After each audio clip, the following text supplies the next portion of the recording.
Hello friends, welcome in Pahalwan Gurudeen Group of College. Myself Vinod Kumar, assistant professor in D pharm department. दोस्तों, आज हम एक नए video के साथ उपस्थित हुए हैं जिसमें हम प्राकृतिक औषधियों में मिलावट तथा उनकी गुणवत्ता का निर्धारण पर डिस्कशन करेंगे। मिलावट जिसे हम इंग्लिश में एडल्ट्रेशन कहते हैं, किसी प्राकृतिक औषधि में मिलाई गई ऐसी वस्तुएं जो औषधीय गुणों से विहीन हों अथवा औषधि की मुख्य औषधि गुण की न हो किंतु अन्य गुण रखती हो अथवा सड़ी गली हो अथवा नुकसानदायक हो, उन्हें हम मिलावटी पदार्थ कहते हैं या एडल्ट्रेशन कहते हैं। औषधीय गुणों से विहीन होते हुए भी कुछ मिलावटी पदार्थ देखने में रंग, आकार, स्वरूप तथा गंध में मूल औषधि से मिलते जुलते होते हैं। इन्हीं पदार्थों से मूल औषधि में मिलावट कर दिया जाता है। इनकी मॉर्फोलॉजिकल स्ट्रक्चर में समानता होने पर भी मिलावटी पदार्थों में वे रासायनिक अवयव नहीं पाए जाते हैं जिनके कारण मूल औषधियाँ औषधीय गुण परिलक्षित करती हैं। एग्जाम्पल के लिए नक्स भूमिका, इस औषधि में मिलावट के रूप में प्रयोग किए जाने वाले स्ट्राइचनस पोटाटोरम के बीज देखने में तो समान होते हैं किंतु जो स्ट्राइचनस नक्स भूमिका में प्राप्त गुणकारी केमिकल कॉन्स्टिट्यूंट के बीजों में नहीं पाया जाता है। प्राकृतिक औषधियों में मिलावट के मुख्य दो उद्देश्य के लिए किए जाते हैं। फर्स्ट है मूल प्राकृतिक औषधि की अनुपलब्धता की स्थिति में। सेकंड है मूल प्राकृतिक औषधि के महंगे होने पर। दोस्तों, हम बात करते हैं सोर्सेस ऑफ एडल्ट्रेशन के बारे में, जिसे हम हिंदी में मिलावट के स्रोत कहेंगे। प्राकृतिक औषधियों में किए जाने वाली मिलावट मुख्यतः या मेनली दो प्रकार से होती है।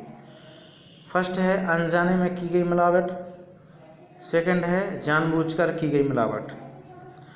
अनजाने में की गई मिलावट, इस स्थिति में वास्तविक प्राकृतिक औषधि में की गई मिलावट उसके उगाए जाने से लेकर उसके औषधीय उपयोग किए जाने के दौरान किसी भी समय अनजाने में मिलावट हो जाती है। इसमें किसान अथवा औषधि विक्रेता का कोई गलत उद्देश्य नहीं होता है। इस मिलावट की क्रिया निम्न अवस्थाओं में हो जाती है। फर्स्ट है फॉल्टी कलेक्शन या दोषपूर्ण संग्रह। पौधे में विभिन्न भागों में इसकी वृद्धि की एक निश्चित अवस्था में औषधीय का संग्रह न किए जाने पर मूल गुणवत्ता वाली जो औषधि होती है वो औषधि प्राप्त नहीं हो पाती। ऐसी संग्रहित औषधि मिलावटी औषधि होती है। इसके बाद दोस्तों हम चर्चा करेंगे, सेकंड है दोषपूर्ण भंडारण या इनकरेक्ट स्टोरेज। जो डिसाइडेड या डिजायर्ड स्टोरेज है उसके न करने पर प्राकृतिक औषधियाँ नमी, प्रकाश, तापमान, बैक्टीरिया तथा फंगस से इफेक्टिव हो जाने पर उपयोगी नहीं रह जाती हैं। ऐसी अनुपयोगिक नेचुरल औषधि भी मिलावटी होती है। उदाहरण के लिए एर्गोट को कवक से, स्क्वैल को नमी से तथा जो वोलाटाइल ऑयल्स हैं उनको प्रकाश से बचाव करके वायुरुद्ध पात्रों में भंडारण किया जाना चाहिए। यदि उक्त सावधानियां स्टोरेज के समय नहीं रखी गई तो मूल और पौधे में मिलावटी हो जाती है। नेक्स्ट है वास्तविक औषधि से लगी अनुपयोगी भागों को पूर्ण रूप से दूर ना कर पाना, मीन्स इनपरफेक्ट प्रिपरेशन।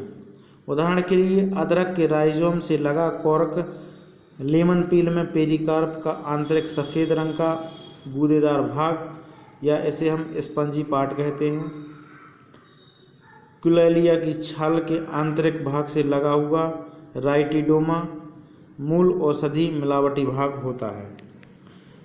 से दूसरा है दोषपूर्ण शुष्कीकरण।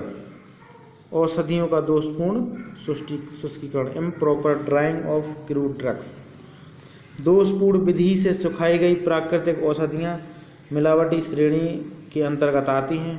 उदाहरण के लिए 65 डिग्री सेंटीग्रेड से अधिक तापमान पर सुखाई गई कैल्विकम कार्म, 60 डिग्री सेंटीग्रेड से अधिक तापमान पर सुखाई गई डिजिटेलिस की पत्तियाँ, तथा अत्यधिक ताप पर गर्म करके शार्क मछली के लीवर से ऑयल प्राप्त करना मिलावटी श्रेणी के अंतर्गत आता है, क्योंकि इनका औषधि प्रभाव या तो कम हो जाता है या पूर्ण रूप से नष्ट हो जाता है। जो दोस्तों दूसरा है जानबूझकर की गई मिलावट। मुनाफाखोरी के उद्देश्य से की गई मिलावट के स्रोत हैं। फर्स्ट है बाह्य पदार्थों द्वारा की गई मिलावट, एडल्ट्रेशन विद फॉरेन मटेरियल। ये पदार्थ बाह्य पदार्थ मूल औषधि से सस्ते होने के कारण